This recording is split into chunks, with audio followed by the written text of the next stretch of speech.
Episode 1. If you're listening today, it means you survived. Take a slow, deep breath with me. Just for this moment. There's nowhere else you need to be.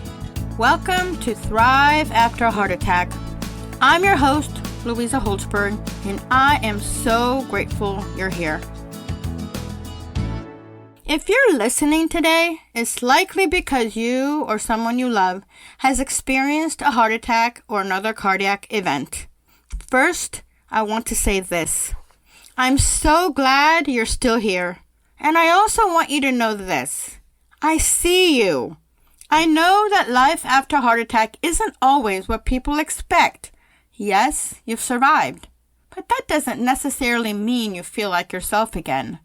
Maybe you've become hyper aware of every sensation in your chest. Maybe your heart skips a beat and your mind immediately wonders, is it happening again? Maybe you used to enjoy walking around the neighborhood, but now you're afraid to push yourself physically. Maybe you avoid being alone because it feels safer to have somebody nearby. Or maybe everyone around you keeps saying, "You're doing great," while inside you feel scared, uncertain, and exhausted. If any of that sounds familiar, I want you to know something. You're not alone. And more importantly, there's nothing wrong with you. This podcast is a place where you'll learn how to feel safe in your body again, so you can make the lifestyle changes that allow you to be there for what matters most.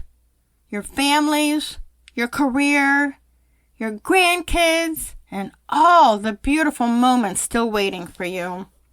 This work is deeply personal to me. When I was just 5 years old, I lost my grandfather to a heart attack.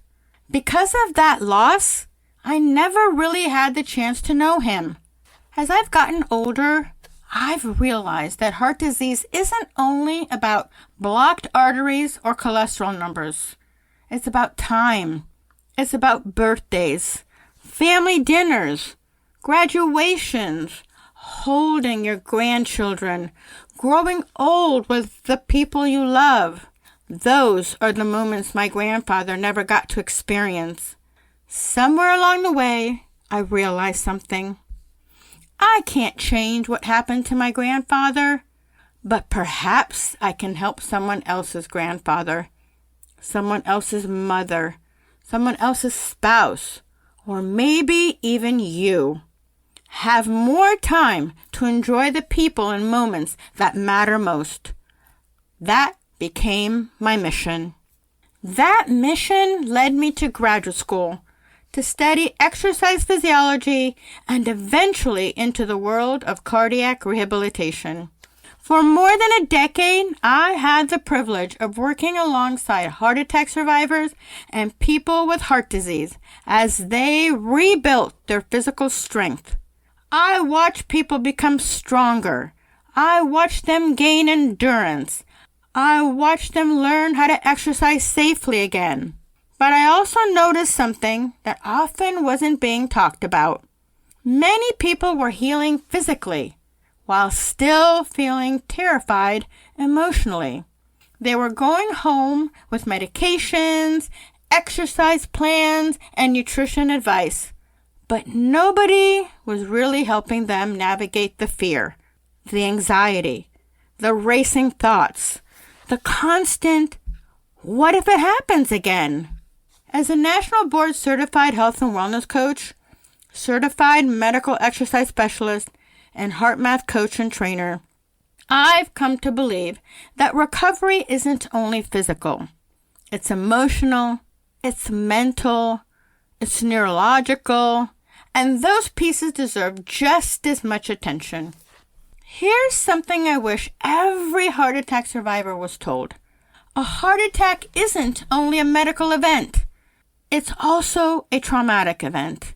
Your brain's number one job is to keep you alive. After experiencing something life-threatening, your nervous system naturally becomes more alert. It starts scanning for danger. Every heartbeat feels more noticeable. Every ache or pain gets your attention. Your brain is trying to answer one question over and over. Am I safe? If you've experienced anxiety, if you're checking your pulse, if you're worried every time your heart feels different, that doesn't mean you're weak. It doesn't mean you're failing at recovery. It means your nervous system is trying to protect you. The beautiful thing is this. Just as your body can heal physically, your nervous system can learn safety again. You can rebuild confidence. You can learn to trust your body again. And that's exactly what we'll be working toward together. There are many wonderful resources that teach heart-healthy eating, exercise, medications, blood pressure, cholesterol. All those things matter. We'll absolutely talk about them. But what makes this podcast different is that we're also going to focus on something that often gets overlooked. How do you stop living in fear? How do you quiet the constant what if? How do you trust your body again? How do you move from simply surviving to truly thriving? That's what this podcast is all about. Every week, we'll take a whole person approach to recovery. We'll talk about heart-healthy nutrition and practical ways to eat well without feeling overwhelmed. We'll explore restorative sleep and why quality sleep is essential for both your heart and your nervous system. We'll discuss safe, effective movement so you can rebuild confidence in your body's ability one step at a time.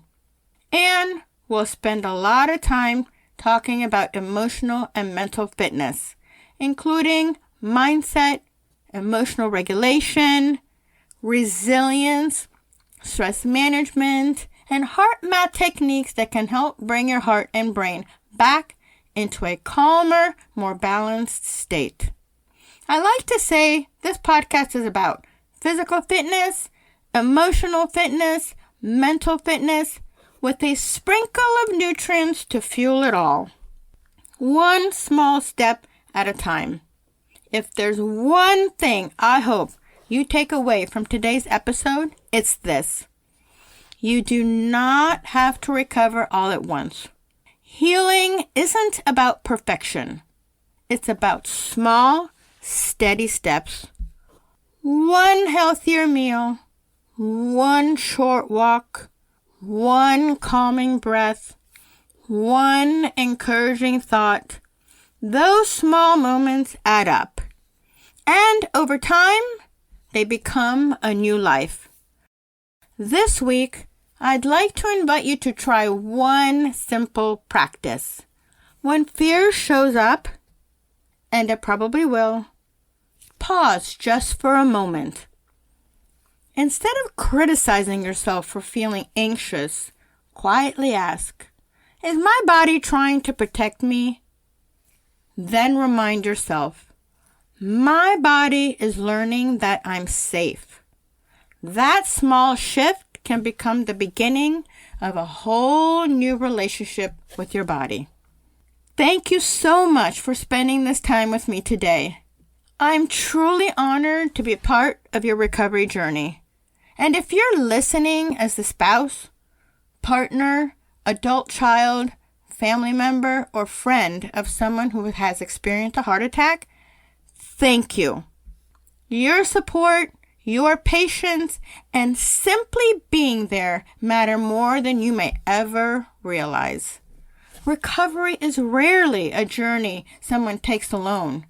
And I hope this podcast becomes a source of encouragement, understanding, and hope for you as well.